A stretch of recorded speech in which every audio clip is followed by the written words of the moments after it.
السلام عليكم ورحمة الله. أعوذ بالله من الشيطان الرجيم.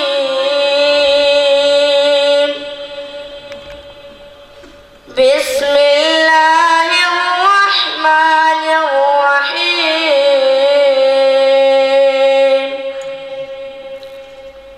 والتين والزيتون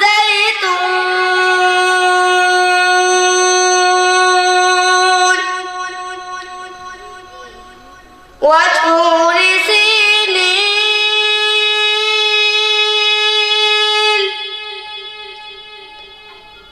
وهذا البلد الأمين.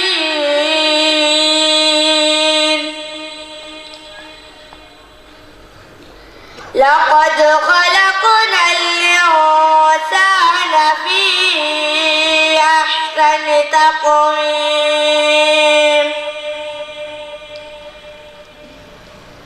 ثم رددناه أسفل سافلين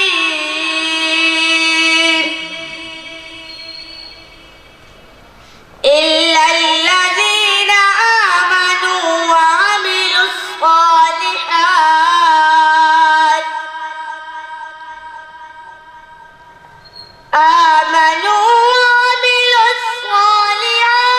فلهم أجر غير ممنون. فما يكذبك بعد بالدين؟